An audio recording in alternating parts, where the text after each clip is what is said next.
Will the market go up or down? Should you lock in or float? Find out this and more with Master of the Markets, hosted by Barry Habib of MBS Highway. Brought to you by United Wholesale Mortgage. Does your wholesale lender do this for you? Free customizable marketing materials, online loan tracking for your clients, returns your past clients to you, and complimentary client retention campaigns. Don't you think it's about time you found one that does? Partner with United Wholesale Mortgage and receive these benefits and more. Welcome to another edition of Master of the Markets. I'm Barry Habib at MBS Highway, and this is created exclusively for Mortgage News Network. Crazy week for the stock market, wasn't it? Man, a roller coaster ride. This included everything. You had an enormous drop, you had intraday reversals, you had head fakes, and of course you had this big recovery. Not quite to where we started off. Prices are still down quite a bit. And you might recall, you heard it here first, once we broke that 200-day moving average, we said there was a lot of downside risk, and that's why we pointed to it early on and saying how important that 200-day moving average was. Once it gave way and broke, man, it was like a trapdoor underneath opened up. So what do we do here with the stock market? Look, a lot of folks are nervous, and I don't blame you if you are. The thing of it is that there's not that many alternatives. The Fed designed it this way, right? Very low interest rates doesn't give you many options, but over time, I think that the stock market will probably right itself, become a little bit less crazy volatile, can't keep up this pace. And I think that we will see the stock market be okay and probably continue along some modest gains over time. The thing of it is that some people will have gotten flustered, of course, and can't stomach this. But then they may realize that there's not too many alternatives out there on the investment front. So they may cycle back into stocks over time. With regards to other news for the week, besides the craziness, the Fed was quite active, and they had that Jackson Hole meeting, and it gave us some insight as to how disjointed the Fed is in coming up to the September 17th meeting. And this meeting on September 17th, look, it's a very important one. Because it's hotly debated now whether they will or will not hike rates at this meeting.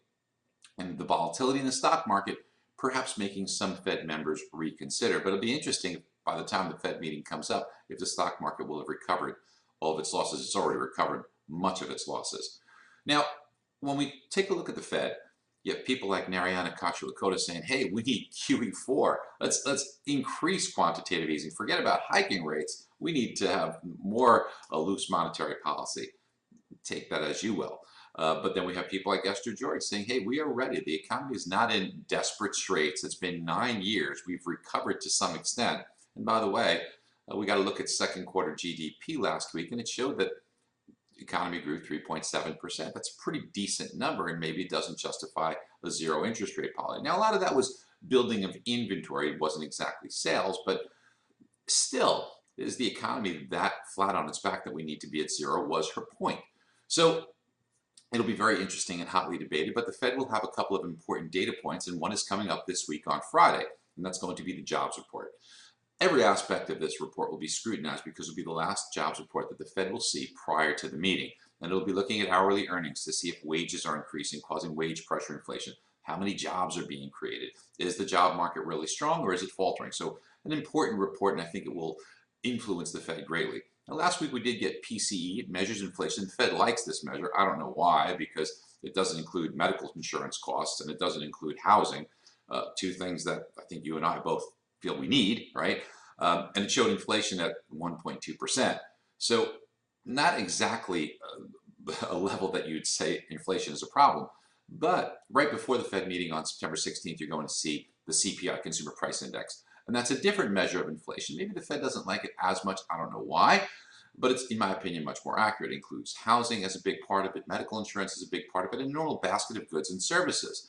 And now this is at 1.8%, but I think it's going to jump at the next report on September 16th. We'll talk more about it next week, but it's because this number will be for August of 2015, replaces August of 2014. August of 2014 was 0.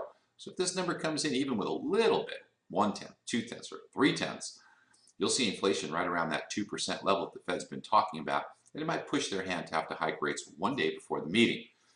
All right, what about mortgage rates? Well, mortgage rates were also quite volatile during the week because they were kind of on the other end of the seesaw of stocks. As stocks did poorly, money went into the bond market. As stocks did well, it drained money from the bond market.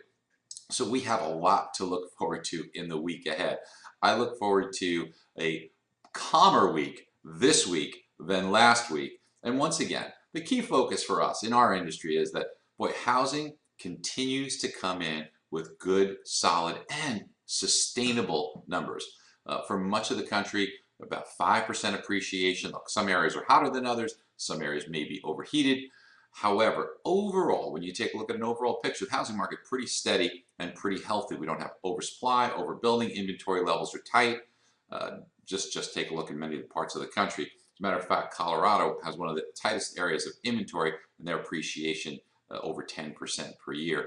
So there's many areas like this, and you know your own market. It's simple supply and demand. The media doesn't get this. The media always says, oh, well, it's a problem that there's not enough inventory or sales are low. The reason why sales are low is because there's not enough inventory. And while that might not create as much economic activity, what it is very supportive of pricing. So, okay, we'll look forward to talking more next week. I hope you have a great week ahead. Bye-bye.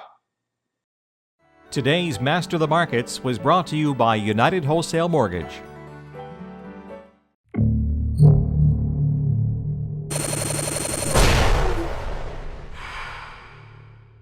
This is Mortgage News Network.